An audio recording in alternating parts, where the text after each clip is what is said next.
DK Rathi online classes में आपका स्वागत है। आज मैं आप लोगों को कराने जा रहा हूं दक्षिण भारत के पल्लव राजवंश और दक्कन के बादामी के चालुक्य, इन दो राजवंशों के बारे में कराऊंगा। और उसके बाद केवल दो विषय और बचेंगे, वो है राष्ट्रकूट वंश और चोल वंश। उसके साथ ही हमारा प्राचीन इतिहास की जो हमारे लेक्चर्स हैं यूट्यूब पे, वो समाप्त हो जाएंगे। मेरा नाम इंजीनियर डीके राठी है और मैं जिस पाठ्य सामग्री से आप लोगों को पढ़ाता हूँ या पीडीएफ में आपको दिखाता हूँ, वो मैंने अपनी इस किताब से लिया हुआ है, जो मेरी द्वारा लिखी गई है। सामान्य अध्ययन का नवा एडिशन है, जो आपको ऑनलाइन और ऑफलाइन प्राप्त हो जाएगा। और यदि आप ये किताब खरीदते हैं तो आप लोगों को जो मैं लेक्चर पढ़ा रहा हूँ, वो लेक्चर बड़ी आसानी से समझ में आएंगे। और जितने भी मैं लेक्चर्स आप लोगों को फ़िलहाल दे रहा हूँ, ये पीसीएस से लेकर और जितने भी वनडे एग्ज़ाम है, सबके लिए बहुत उपयोगी है। इससे ज़्यादा डिटेल में जाने की कोशिश जो है सामान्य अध्ययन के लिए करने की आवश्यकता नहीं है। ये पल्लव राजवंश के बारे में। पल्लव राजवंश जो है दक्षिण भारत के अंदर जो कांचीपुरम है, उस कांचीपुरम पर ही इनका शासन था, यानी कि राजधानी थी। बाकी इनका जो विस्तृत क्षेत्र था, जहाँ इनका प्रभाव था, वो काफ़ी दूर तक था। और जब इनके प्रतापी शासक नरसिंह वर्मन प्रथम का शासन था, तो उस समय इनका क्षेत्राधिकार कर्नाटक से लेकर और आंध्र प्रदेश के बड़े हिस्से तक स्थापित हो गया था। तो एक बार मैं आपको इसको ये दिखा देता हूँ कि भौगोलिक नक्शे के ऊपर ये कहाँ पर है। तो जो कांचीपुरम है, कांचीपुरम का जो स्थिति है वो यहाँ पर है। तो ये जो क्षेत्र है, ये हो गया कांचीपुरम, चेन्नई के पास। यहाँ पर पल्लव राजवंश का शासन था और इनका प्रभाव जो है इस संपूर्ण दक्षिण भारत पे तो था ही, और उसके बाद इन्होंने अपनी ताकत जो है वो उत्तर की ओर भी बढ़ानी शुरू कर दी। और यहाँ पर उनका जो संघर्ष है वो शुरू हो गया। यहाँ के जो शासन करने वाले थे, यहाँ पर शासन था बादामी के चालुक्य का, क्योंकि ये जो क्षेत्र है ये है बादामी, या फिर इसी को कहते हैं वातापी, जो कृष्णा नदी के पास स्थित था। तो इस संदर्भ के अंदर हम पढ़ेंगे। और मैंने आपको पूर्व में भी बताया था कि पल्लव, पल्लव के बाद है चोल, और जो चालुक्य है इनके बाद आते हैं राष्ट्रकूट। जैसे मैंने कहा, उनके बारे में मैं आपको तत्पश्चात पढ़ाऊंगा, बाद में पढ़ाऊंगा। फिलहाल जो है आज हमारा दो ही राजवंश जो है उनके ऊपर ही केंद्र है, पल्लव और बादामी के चालुक्य के बारे में। ये देखिए, इसके बाद इसकी स्थापना किसने करी, ये तो देखिए जनरल कंपटीशन के लिए इंपॉर्टेंट है। सिंह विष्णु व्यक्ति को माना जाता है कि इसने स्थापना करी, और इनकी राजधानी कहाँ थी, कांचीपुरम। इनका जो एक मशहूर पहला प्रमुख शासक है, वो शासक है महेंद्र वर्मन। महेंद्र वर्मन को कहा जाता है कि दक्षिण भारत में पहाड़ों को काटकर मंदिर बनाने की परंपरा की शुरुआत महेंद्र वर्मन ने करी। और अपनी इन्हीं जिन कलाओं में, या जो उसका विशेष लगाव था कला के और कला की ओर, उसी को देखते हुए उसके कई सारे उपनाम है, जैसे विचित्र चित्त, चैत्यकारी और चेतकारी। ये उपनाम है जिससे इसको सुशोभित किया गया। हालांकि सैन्य दृष्टि से यह शासक जो है पुलकेशिन द्वितीय, जो बादामी का चालुक्य नरेश था, उसका सामना करने में असक्षम रहा और उससे पराजित हो गया। और इसका जो बदला है, यानी कि महेंद्र वर्मन ने की जो पराजय है, उसका बदला उसके बाद उसके उत्तराधिकारी ने लिया, जिसका नाम है नरसिंह वर्मन प्रथम। ये सबसे शक्तिशाली शासक था पल्लव वंश का। तो उसके बारे में देखते हैं क्या क्या पॉइंट्स हैं, और वही सबसे इंपॉर्टेंट है महेंद्र वर्मन के बाद। और अगर इन पूछा जाए कि हमें दक्षिण भारत में एक राजवंश का नाम, एक शासक का नाम बताओ पल्लव राजवंश में, जो एग्जाम के हिसाब से इंपॉर्टेंट है, तो केवल हमें नरसिंह वर्मन प्रथम का नाम याद रखना है। नरसिंह वर्मन प्रथम के बारे में कई चीजें हैं। जैसे मैंने कहा कि शुरुआत में क्या हुआ, कि ये याद ध्यान कीजिए, मैंने आपको बताया था ये जो क्षेत्र था जहां इसका प्रभाव था, ये बादामी के चालुक्य थे। और पुलकेशिन द्वितीय ने जब महेंद्र इस दक्कन के क्षेत्र को, पूर्व के दक्कन के क्षेत्र को जीता, तो उसने फिर कांचीपुरम के ऊपर भी हमला किया, जो यहाँ पर है कांचीपुरम। और पहले तो उसने महेंद्र वर्मन को हराया, लेकिन महेंद्र वर्मन के बाद नरसिंह वर्मन जब आया तो उसने, नरसिंह वर्मन जिसके बारे में पढ़ रहे हैं, इसने पुलकेशिन द्वितीय को न केवल पराजित किया, वरन उसने बादामी के ऊपर, जो बादामी यहाँ पर है, वहां पर हमला किया। और बादामी या वातापी को जीतने के बाद उसने एक उपाधि ग्रहण करी जिसे कहते हैं वातापी कोंड, या यानी कि वातापी का विजेता। तो ये संदर्भ रहेगा। तो पहली जो पॉइंट है इंपॉर्टेंट वो हो गया कि इसने जो सैन्य उपलब्धि प्राप्त करी थी उसका संदर्भ यहाँ पर आ गया। इसे ममल या वातापी कोंड की उपाधि मिली। इसके अलावा इसने स्थापत्य कला के निर्माण में भी योगदान दिया। इसने महाबलीपुरम या ममलपुरम नामक एक नए शहर, एक नए नगर की निर्माण कराया। और इसने महाबलीपुरम में रथ, ये देखिए रथ व मंडप प्रकार के मंदिरों का निर्माण किया। अर्थ क्या हो गया? रथ प्रकार के मंदिर वह होते हैं जो चट्टान को काटकर खुले आसमान के नीचे निर्मित किए जाते हैं, और मंडप वो होते हैं जैसे शादी का मंडप होता है, हम अंदर जाते हैं, यानी कि चट्टान को काटकर उसके भीतर कोई गुफानुमा आकृति बनाकर मंदिरों का निर्माण करना। ये रथ और मंडप प्रकार के मंदिर है। एसएससी का क्वेश्चन है। फिर इसके समय पर ही चीनी यात्री ह्वेनसांग दक्षिण भारत की यात्रा पर पहुंचा। ये क्वेश्चन भी एसएससी का है, क्योंकि जो ह्वेनसांग है वो जमीन के रास्ते उत्तर भारत में हर्षवर्धन के शासनकाल में आया। उसके बाद वो दक्कन और दक्षिण भारत होते हुए समुद्री मार्ग से अपने देश वापस लौटा था। तो लगभग उसने संपूर्ण भारत का भ्रमण किया था। तो और उसका यात्रा वृत्तांत महत्वपूर्ण भी है। तो संभवतः इसीलिए क्वेश्चन भी आया था कि दक्षिण भारत में कौन था ये। इसके बाद हो गया रथ प्रकार के मंदिर कौन कौन से थे। तो जो हम महाभारत में पढ़ते हैं, वो महाभारत के नायक, वो सारे नायकों के नाम पर ये मंदिर बनाए गए हैं। और जिसमें सबसे छोटा मंदिर जो है वो 5 पांडवों की पत्नी जो द्रौपदी है उसका जो रथ है वो सबसे छोटा रथ है। इसके बाद अगला जो हमारे पास है वो आ गया नरसिंह या नरसिंह वर्मन द्वितीय। इसके बारे में भी पॉइंट जो है मंदिर निर्माण के संदर्भ में याद रखना है, खास तौर से एक मंदिर जिसे कहते हैं कैलाशनाथ मंदिर। तो यहाँ पर पॉइंट क्या आएगा, इसने एक विख्यात मंदिर बनाया जो कांचीपुरम तमिलनाडु में है, उसे कहते हैं कैलाशनाथ मंदिर। आप ये जरूर ध्यान रखिएगा कि हम पढ़ेंगे आगे चलकर कैलाश मंदिर। वो जो कैलाश मंदिर है, वो कैलाश मंदिर कहाँ पर स्थित है? वो कैलाश मंदिर है, ये जो कैलाश मंदिर है, एक तो कैलाश है और एक हम अभी पढ़ रहे हैं कैलाशनाथ।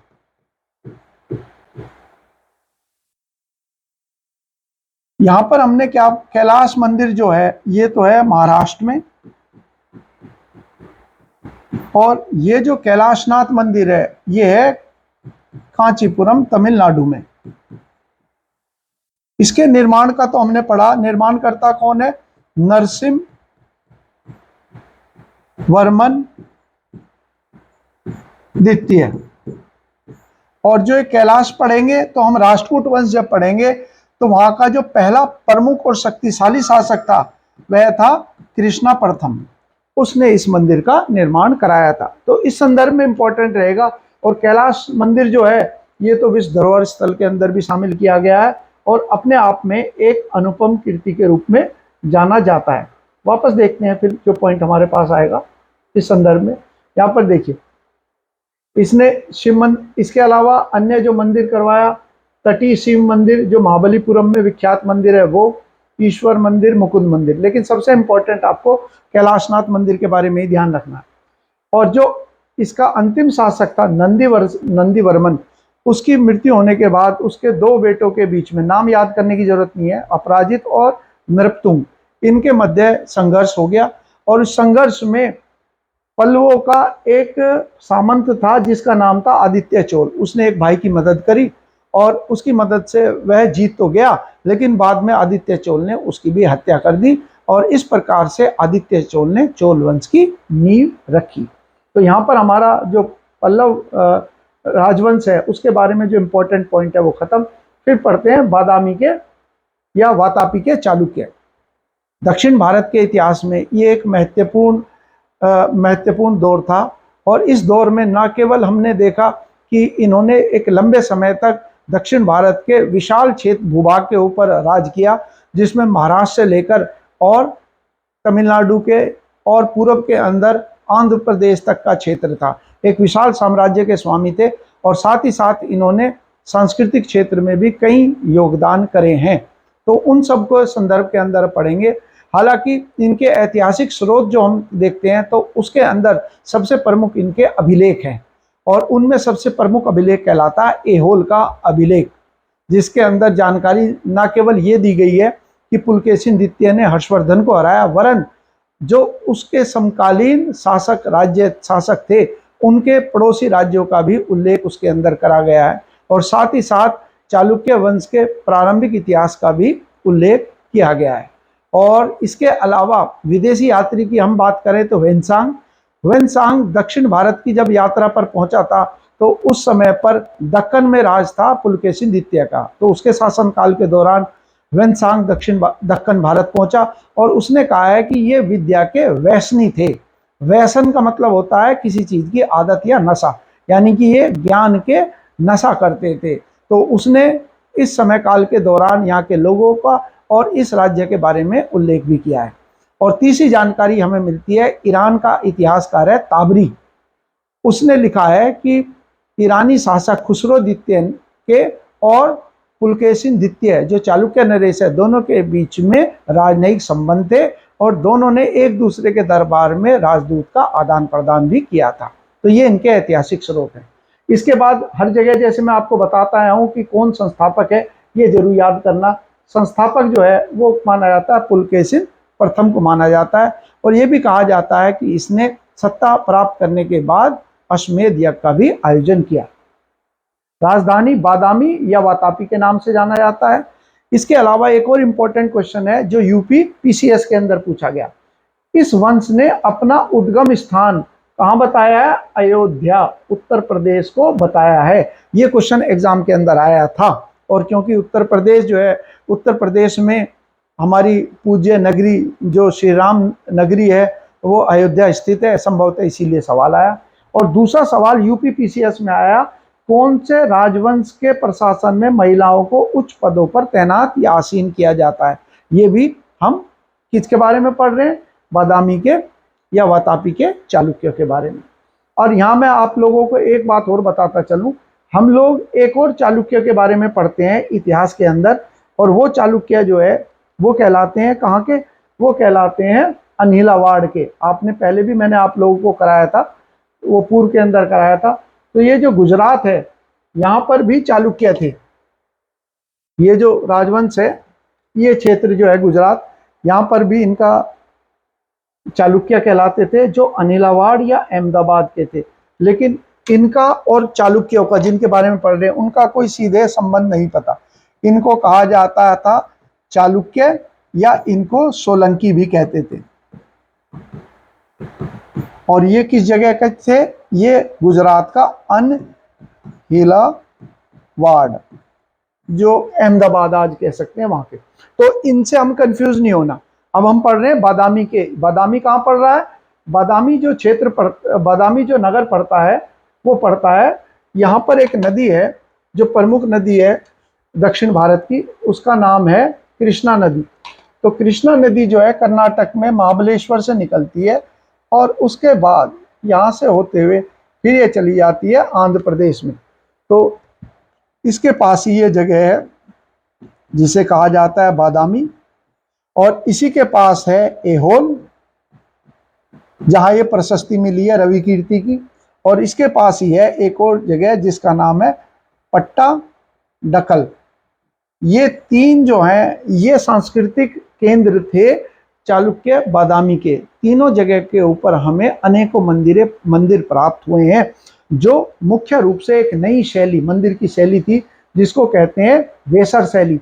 उसके अंदर इनको निर्मित किया गया था, जिनके बारे में अब हम पढ़ेंगे। देखिए, फिर हमारा जो पॉइंट है वापस आते हैं।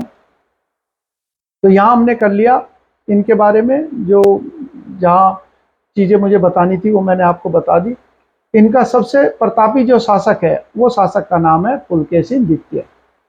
इस योग्य शासक ने चालुक्य राज्य की जो क्षेत्र है वो पूर्व की ओर बढ़ाया आंध्र प्रदेश में, जहाँ वेंगी क्षेत्र पड़ता है, उत्तर की ओर बढ़ाया नर्मदा नदी तक, और फिर इसने जब दक्षिण की ओर अपना रुख किया जहाँ पर पल्लवों का शासन था, तो इसने पल्लव शासक महेंद्र वर्मन को तो हरा दिया, परंतु उसके उत्तराधिकारी नरसिंह वर्मन प्रथम से पराजित हुआ और युद्ध में मारा गया। तो क्षेत्रीय विस्तार जो है इनका, अगर हम क्षेत्र की बात करें इनके क्षेत्र की, तो इनकी क्षेत्रफल जो है वो एक विशाल भूभाग के ऊपर इनका प्रभाव था।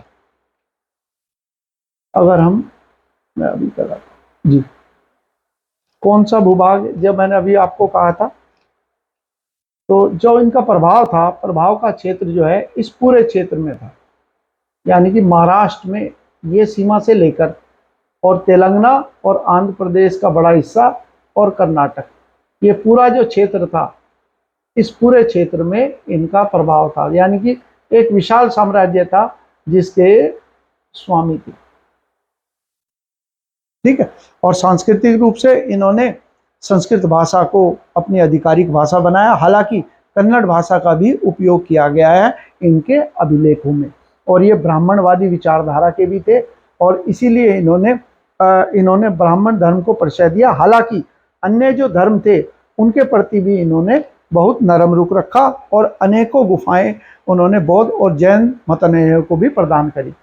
अब इसका जो सबसे महत्वपूर्ण घटना है, इसने हर्षवर्धन को पराजित किया, और इसका उल्लेख कहाँ मिलता है, एक प्रशस्ति में, एहोल प्रशस्ति, जिसका लेखक कौन है, इंपॉर्टेंट लगा लेना एहोल को। एहोल प्रशस्ति का लेखक है रविकीर्ति, और अपनी प्रतिभा के कारण ये व्यक्ति या ये विद्वान या ये कवि रविकीर्ति अपनी तुलना जो है कालिदास से करता है, एहोल में उसने करी है।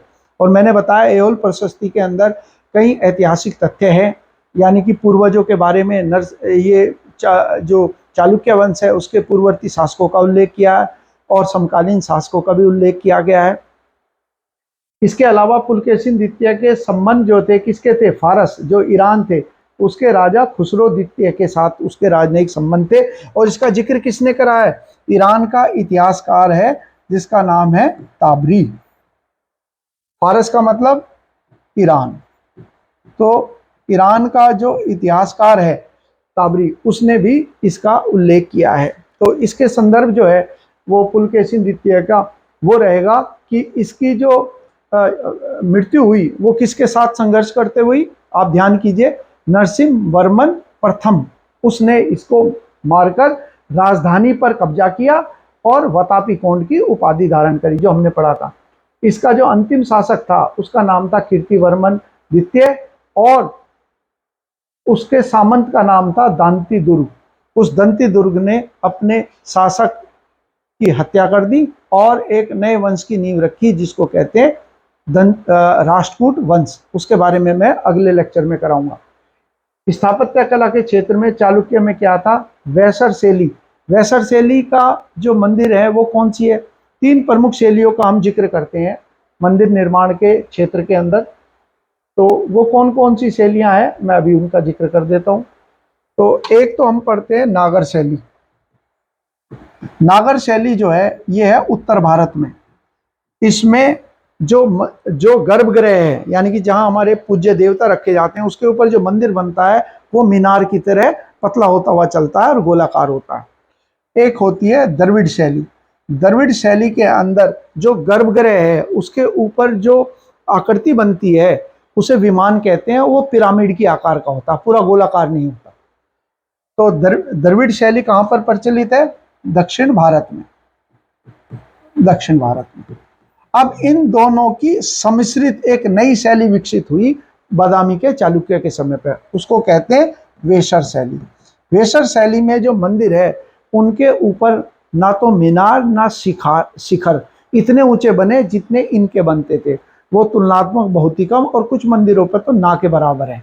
लेकिन उनकी जब मैदान से उनके मंदिरों की सीढ़ियां चढ़कर ऊपर जाते थे तो वो बहुत ही ऊंची बनती थी, एक एक मंजिल ऊंची जो है वो सीढ़ियां चढ़कर ऊपर चढ़ना, वो बेहतरीन और विशिष्ट प्रकार से बनाई जाती थी, जिस पे अनेकों आकृति भी बनाई गई है।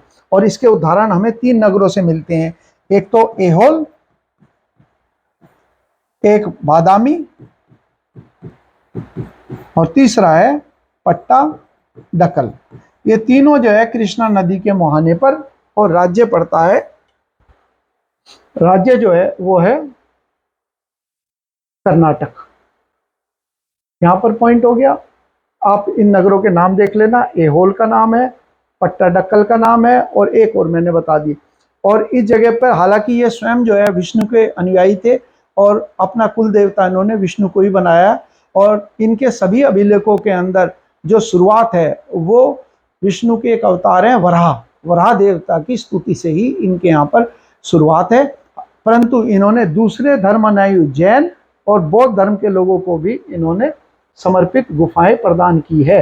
और यहाँ पर पट्टाडकल की अगर बात करेंगे तो यहाँ पर पट्टाडकल में एक प्रसिद्ध मंदिर है विरूपाक्ष मंदिर, इसको ध्यान रख लेना, जो कांची के कैलाशनाथ मंदिर की नकल है। वो कैलाशनाथ मंदिर जिसका निर्माण कराया था कौन से शासक ने, वो कराया था नरसिंहवर्मन प्रथम ने। तो आज के लेक्चर के अंदर मैं यहाँ पर समाप्त करता हूँ। आप लोगों ने वीडियो देखा और सुना, इसके लिए आपका बहुत बहुत धन्यवाद। और अगर आपको ये वीडियो अच्छे लगते हैं और आपको कुछ लाभ होता है तो सब्सक्राइब करें और साथ ही इसको लाइक भी करें। धन्यवाद।